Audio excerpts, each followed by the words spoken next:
Saya ulangi, ini doa sujud yang kedua.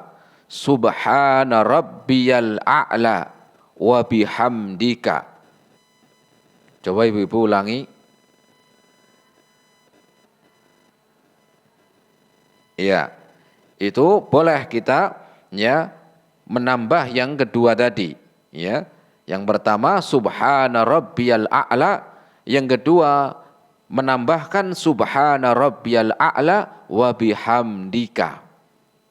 Wa bihamdika. Ini disebutkan oleh Imam Abu Daud ya tentang tambahan ya di dalam sujud. Apa artinya wa bihamdika? Artinya setelah kita memuji Allah, subhana rabbiyal a'la, maha suci Rabbku yang maha tinggi, wa bihamdihi, ya, dan segala pujian untukmu ya Allah. Segala pujian itu untuk Allah subhanahu wa ta'ala. Pujian-pujian seluruhnya itu untuk Allah subhanahu wa ta'ala. Segala puncak pujian-pujian itu hanya milik Allah subhanahu wa ta'ala. Makanya ketika kita membaca ayat-ayat Al-Quran, ya, Allah Ar-Rahman yang maha, ya, yang maha pengasih, Ar-Rahim, ya, yang maha penyayang, yang maha pengasih, ya, Allah yang maha pengampun, yang maha menerima taubat, yang maha, ya, yang maha mengatur, yang melihat, yang maha mendengar. Ini adalah puncak dari setiap, ya, pujian-pujian dari hambanya, ya, yang diberikan hanya kepada Allah subhanahu wa ta'ala. Wa bihamdika maknanya adalah dan dengan, ya, pujian untukmu ya Allah. Ya, kita memuji Allah subhanahu wa ta'ala di dalam, ya, doa kita ketika sujud. Ketika kita sujud, kita memuji Allah subhanahu wa ta'ala. Sehingga Allah subhanahu wa ta'ala as-sami' al-basir. Allah maha mendengar, Allah maha melihat, Allah pun tidak akan menyia-nyiakan dari sujud kita di dunia. Allah tidak akan pernah menyia-nyiakan dari sujud kita ketika sholat. Allah pasti akan membalas. Allah pasti akan memberikan tempat yang terbaik bagi hamba-hambanya yang taat. Allah pasti akan memberikan tempat yang terbaik bagi orang-orang yang mentaatinya, bagi orang-orang yang sujud kepadanya, bagi orang-orang yang memujinya, bagi orang-orang yang menyanjungnya, bagi orang-orang yang berdoa kepada Allah subhanahu wa ta'ala. Ini tidak akan pernah Allah sia-siakan. Allah tidak akan pernah menyia-nyiakan. Kapan itu kita dapatkan? Nanti. Kita akan mendapatkan setelah kematian. Kita akan mendapatkan apa yang kita lakukan di dunia setelah kematian. Sehingga gunakan kesempatan. Selagi kita masih diberikan kesempatan umur, kesempatan waktu, kesempatan kemampuan, maka gunakan sebaik-baiknya. Karena ini adalah amalan yang mulia, amalan yang utama. Banyak orang-orang yang menyesali ketika waktu mudanya tidak melaksanakan sholat, tidak melaksanakan ketaatan, jauh dari sujud kepada Allah subhanahu wa ta'ala, kemudian baru tersadar ketika sudah tua. Bahkan ada yang sampai belum sadar kemudian meninggal dunia. Ada orang-orang yang baru sadar ketika usia telah lanjut, sudah berat untuk membawa, ya, keadaannya, sudah sulit untuk meletakkan wajahnya, ya, di dalam sujud kepada Allah. Maka gunakan kesempatan yang Allah berikan kepada kita ini. Kemudian bacaan yang ketiga. Bacaan yang ketiga di dalam sujud adalah Subuhun Quddusun Rabbul malaikati warruh. Saya ulangi. Subuhun Qudusun Rabbul malaikati warruh. Yang ketiga, saya ulangi lagi. Subuhun Qudusun Rabbul malaikati warruh. Ini disebutkan dalam hadis riwayat Imam Muslim dari Aisyah radhiyallahu taala anha. Beliau mengatakan anna Rasulullah sallallahu alaihi wasallam yaqul fi ruku'ihi wa sujudihi. Rasul sallallahu alaihi wasallam membaca doa ketika ruku dan sujud. Apa doanya? Subuhun Qudusun Rabbul malaikati warruh. Coba ibu-ibu ulangi ibu-ibu.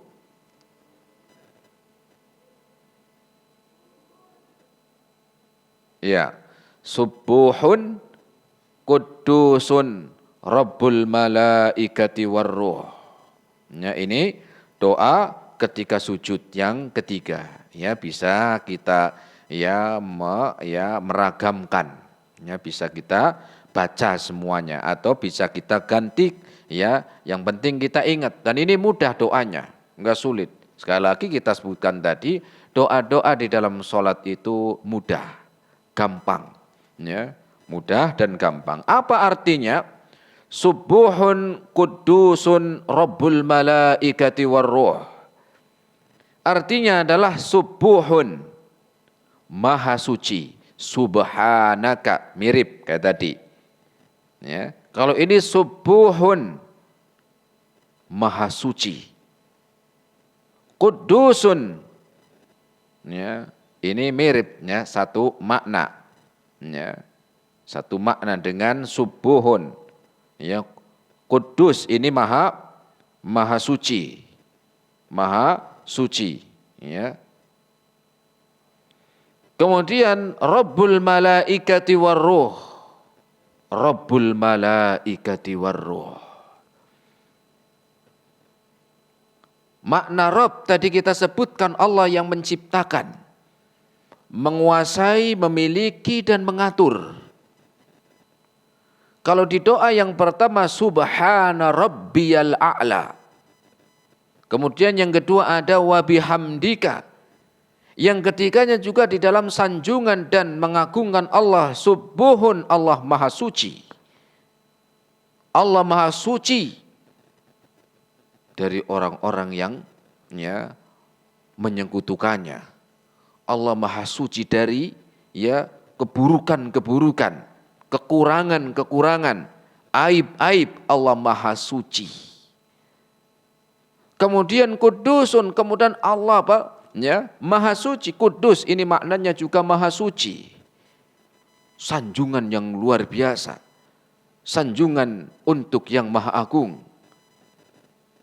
Rabbul malaikati warruh, Rabbul malaikah. Allah yang menciptakan malaikat.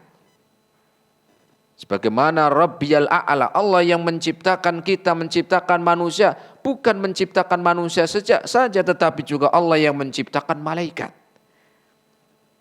Dan malaikat jumlahnya jauh lebih banyak dari manusia. Malaikat jumlahnya jauh lebih banyak dari manusia. Di dalam hadis Nabi SAW pernah menyebutkan, at-tatis sama, disebutkan langit itu, ya, sudah Pak, langit itu, ya, disebutkan seperti goncang. Ya, dengan sebab banyaknya para malaikat yang ada di atas langit. Dan Rasul menyebutkan setiap jarak 4 jari telah ada malaikat yang sedang sujud kepada Allah Subhanahu wa taala. Jarak setiap 4 jari ada malaikat yang sedang sujud kepada Allah di atas langit. Sedangkan langit luasnya jauh daripada luasnya bumi. Dan langit bukan hanya satu. Langit bukan hanya satu, tetapi langit ada 7. Di setiap langit, setiap jarak 4 jari ada malaikat yang sedang sujud kepada Allah, sedang memuji Allah Subhanahu wa ta'ala. Dan pernah kita bahas tentang malaikat ketika kita membahas tentang iman kepada para malaikat. Dulu pernah kita bahas di kajian di sini juga. Silakan bisa ulang kembali, dibuka kembali catatannya. Bagaimana malaikat dengan ciptaan yang luar biasa. Malaikat Jibril alaihi salam, malaikat yang paling mulia, yang Allah jadikan untuk menyampaikan wahyu. Rasul pernah melihat wujud asli dari malaikat Jibril alaihi salam, di mana malaikat Jibril ini memiliki 600 sayap. Dan satu sayapnya itu menutup ufuk timur dan barat. Dan satu sayapnya ini sudah telah menutup antara ufuk timur dan barat. Maha suci Allah Subhanahu wa ta'ala. Kalau itu ciptaan Allah, yaitu malaikat sebesar itu, bagaimana dengan yang menciptakan? Bagaimana dengan yang menciptakan? Sehingga pantaslah segala pujian. Maha suci, maha menguasai, maha menciptakan itu hanya untuk Allah Subhanahu wa ta'ala. Ketika kita melihat pemandangan yang bagus, pemandangan yang menakjubkan, kita akan menjadi tercengang. Kita akan terheran-heran. Bagaimana dengan yang menciptakan? Kalau kita melihat keindahan gunung, lautan yang luas, hutan yang terhampar, kita akan takjub dengan dengan pemandangan yang seperti itu. Bagaimana dengan yang menciptakan? Bagaimana dengan yang menciptakan? Maka Allah Subhanahu wa ta'ala pantaslah satu-satunya yang segala pujian untuknya. Satu-satunya segala pujian yang terbaik untuk Allah Subhanahu wa ta'ala. Rabbul malaikati warruh. Kemudian Allah yang menciptakan roh. Ruh walaupun tidak nampak wujudnya, tetapi efeknya itu sangat memberikan pengaruh di dalam kehidupan manusia. Manusia hidup karena ada ruh di dalamnya, walaupun tidak nampak. Tidak bisa dilihat dengan alat-alat yang canggih dan modern. Tetapi kita yakin bahwa manusia itu memiliki roh. Manusia itu ada roh. Karena ketika rohnya itu dicabut, maka manusia pun yang tadinya bisa berdiri, maka dia pun akan mati.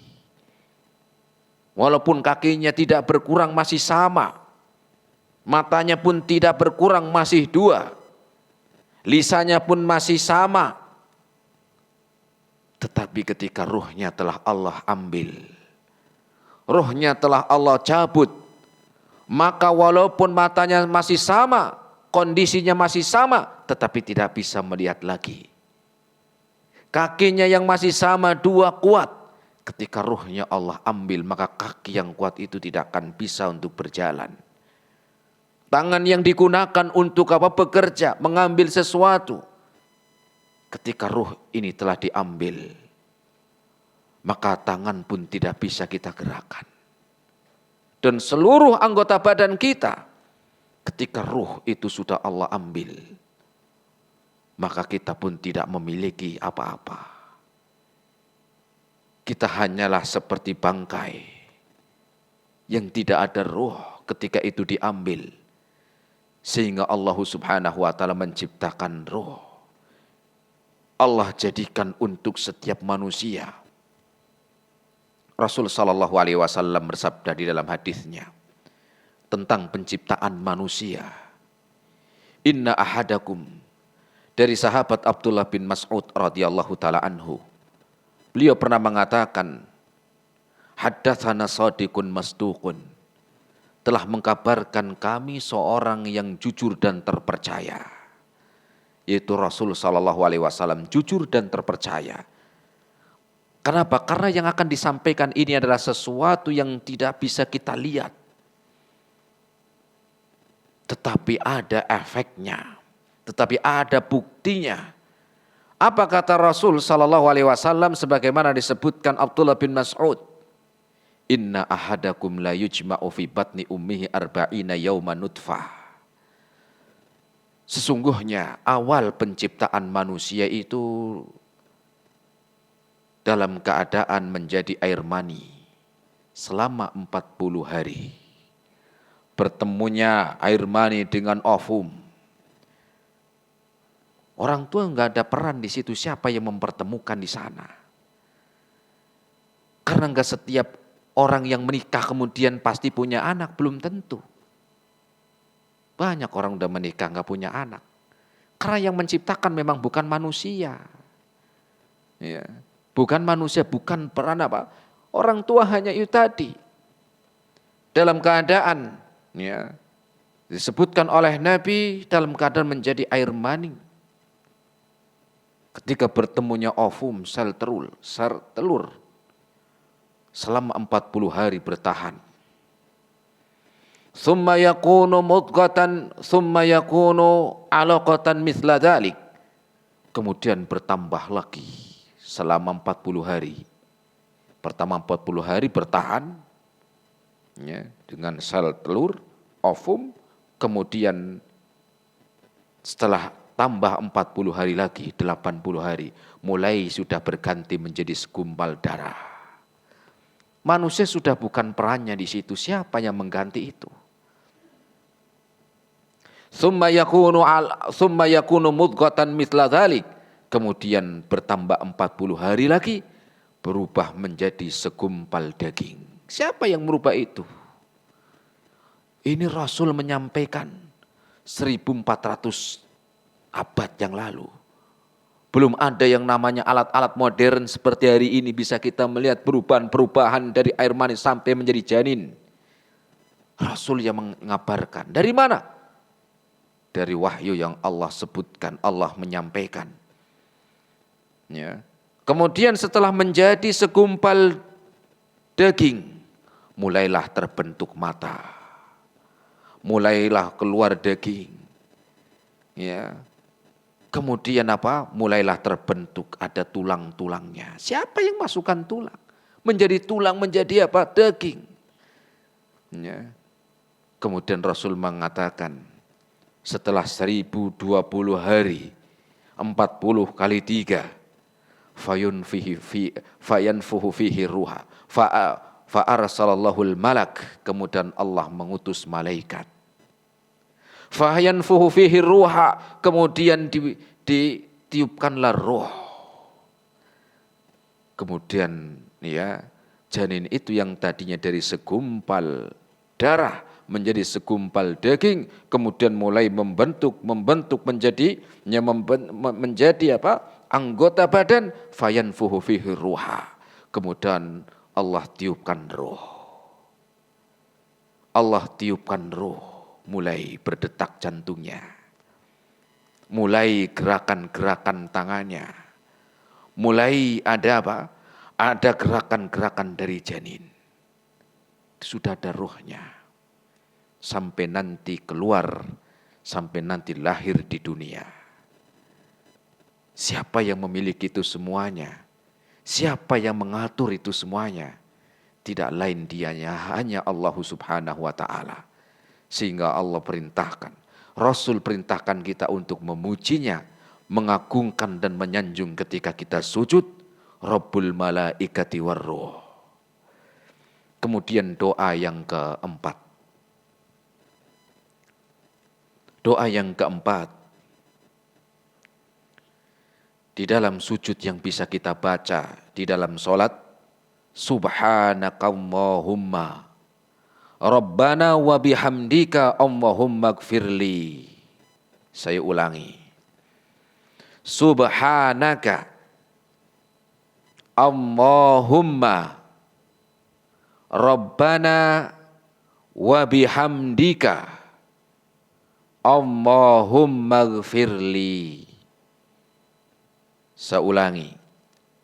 Subhanaka Allahumma Rabbana wa bihamdika Allahumma gfirli. Allahumma gfirli. Ulangi ibu-ibu.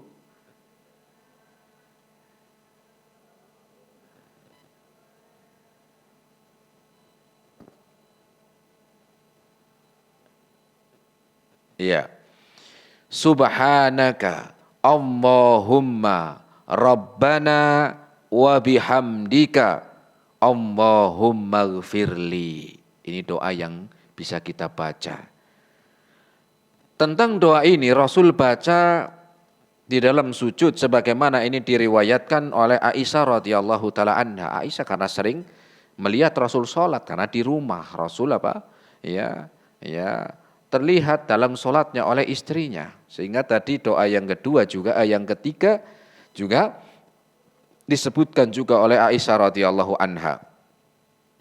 Beliau mengatakan, kana Nabi sallallahu alaihi wasallam yaqulu fi ruku'ihi wa sujudihi subhanaka Allahumma Rabbana wa bihamdika Allahumma gfirli.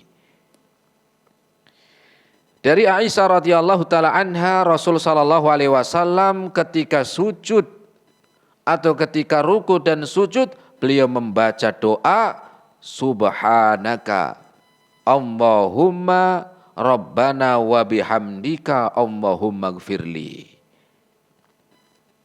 Apa artinya? Artinya subhanaka, ini sama. Maha suci engkau ya Allah. Maha suci engkau ya Allah. Maha suci untukmu ya Allah. Allahumma ya Allah. Apa artinya Allahumma ya Allah? Ya Allah, Rabbana, engkau adalah Rabb kami. Engkau adalah Tuhan kami. Engkau yang menciptakan kami. Engkau yang menguasai kami. Engkau yang mengatur kami, Engkau yang menghidupkan dan mematikan kami. Rabbana, Tuhan kami. Subhanaka Allahumma ya Allah.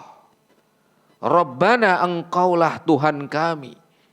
Engkaulah yang menciptakan kami. Wa bihamdika, dan dengan memujimu. Dan dengan pujian-pujian untukmu. Dengan pujian-pujian yang maha agung untukmu ya Allah.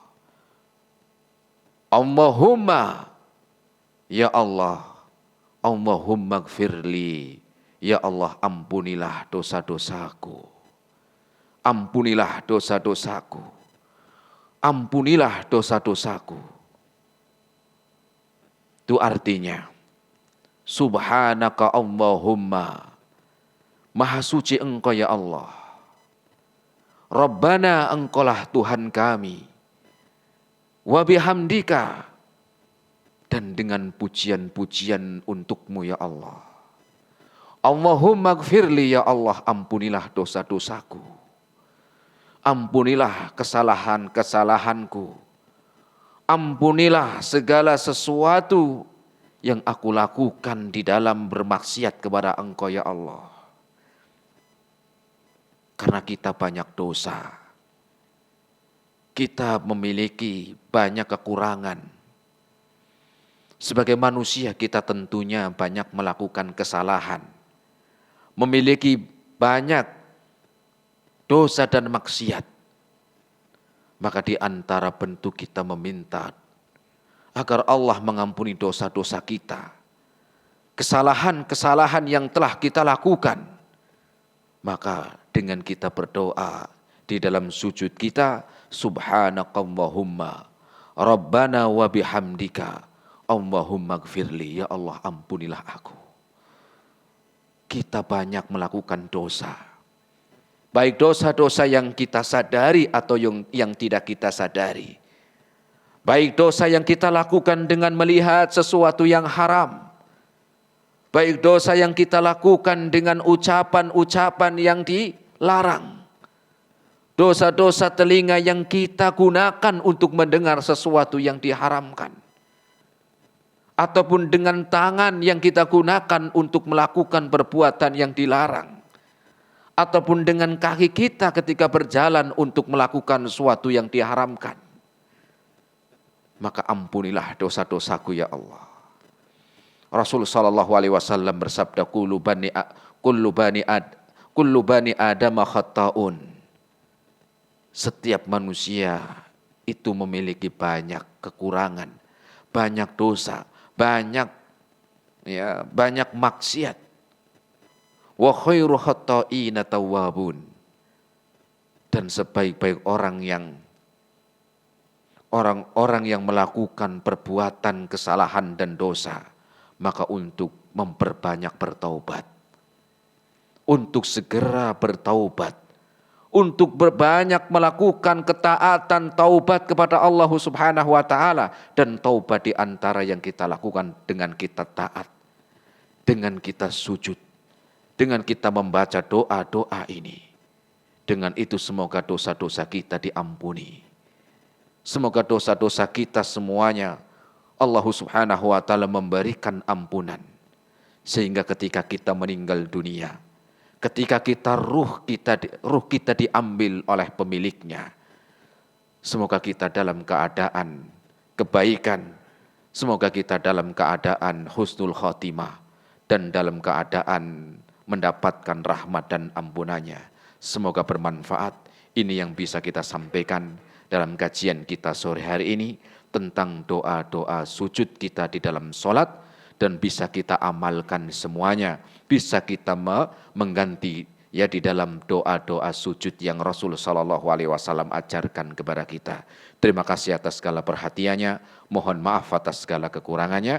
Kita akhiri subhanakallahumma bihamdika asyhadu an la ilaha illa anta astaghfiruka wa atubu ilaik. Wassalamualaikum warahmatullahi wabarakatuh.